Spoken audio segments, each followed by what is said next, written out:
her subjects do not feel safe, nor should they. The first episode for your character starts with a big battle. And can you take me through it? How did it look like? Because it's like the movie quality. Oh, that's fantastic. Well, okay, so you're at a slight advantage to us because we haven't actually seen it yet. But you shot that. I know. But we were in it. I know. Exactly. Yeah, but also when we were shooting it, a lot of the seascape that you see in the thingy was just green screens, was just loads of green, so we didn't see that stuff. But in terms of the experience of shooting it, this huge, expansive thing that they created, we had some time before to talk to Lonnie, our director, as he took us through the battle step by step. Because the great thing about a good battle, an effective battle, is that there is an emotional story to the battle, so that you, the viewer, watch it and go, "Oh, I hope that doesn't happen to him," and so forth. So we talked about the emotional arcs of each part of the battle. All of us, myself and Abu, and also Abigail playing Aloha. Thank you. And then we go onto the set and we have this huge ship, three huge ships that they built in this dry tank and then into the wet tank, and try to adapt the choreography that we'd learnt onto the ship. But now, instead of in a nice gym with lovely, smooth, soft mats, we're now on a hard deck with loads of water, loads of red blood, loads of dead bodies. Yeah. And it was mayhem. Yeah, it was pure mayhem. I think it was one of those experiences where... How do you run them with the heavy, everything that you have on? Because to be exact, those things that you have on are actually heavy. It's not like pretending. Thank you so much. They ain't heavy, man. See? They're not Look heavy. At this guy. They are heavy. You're absolutely right. Because I don't know. I am just a martyr. I have no idea how I manage.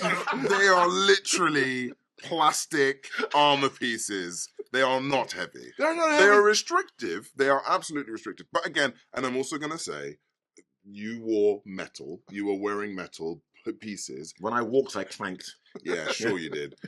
Yes, you did. But the point is like, again, it was a shock because you're rehearsing with like, your very comfortable clothes, and then suddenly you're put into armor, and you're now having to feel like the restriction of the movement that way. So it was a shock. But it was a lot of fun. I mean, like, as you can see as well, like to sell the kind of the vision, I know there's a bit where I have to take off the armor to stop myself from drowning, right? To kind of, to play into the whole, just selling the fantasy of it as a whole.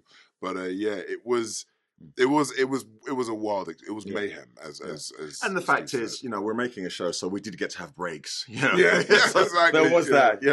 This is my next question. How long did you shoot only this scene on the ship? Oh, I mean, it was about 4 months. 4 months. Yeah, it was. We felt like months. For one episode. For what I imagine is about 20 minutes. Yes, probably? Like 25 minutes, I think. Yeah, it's 4 months. It was including obviously rehearsals as well.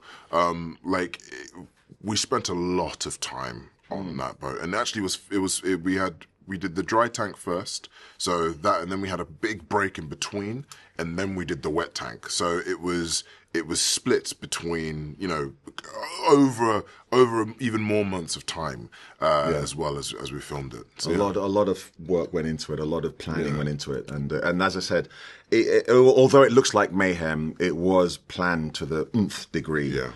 So the safest place to be when all those swords and things were swinging was actually in front of the camera. And this episode actually changed the dynamic between two of you. And I'm curious, how did you play it so nice to have this emotional connection? Also showing the tiredness and all that happened to your characters, then to embrace and said, okay, now we're starting a new chapter between both of us. Well, yeah, I think interesting.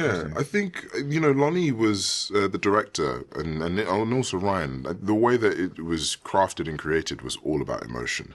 It wasn't about spectacle. I think it became a spectacle by the product of what it is, but ultimately the story of this fight was all about emotion and about connection and about that. So yeah, I'd say that's really where it came from. Yeah. So you never lost sight of that.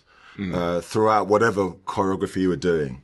What was the purpose of doing this? Well, the purpose of doing this is to destroy this person in front of me and make this place safe. and to make the world safe and make the place safe for my son.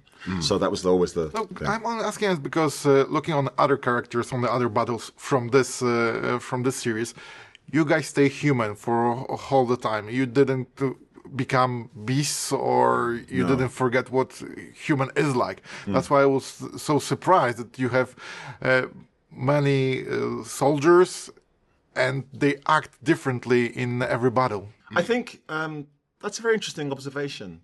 I think for these individuals, for the Valerian fleet, war or battles are just a thing that you do. It is a tool in your arsenal. I don't think Corlys likes violence. He just can be good at it if necessary. And I think and when I've spoken to soldiers today, modern day soldiers, that tends to be their attitude. That is the thing that I have to do. There's no bloodlust. When that happens, things have gone wrong. Yeah. But these people maintain their discipline.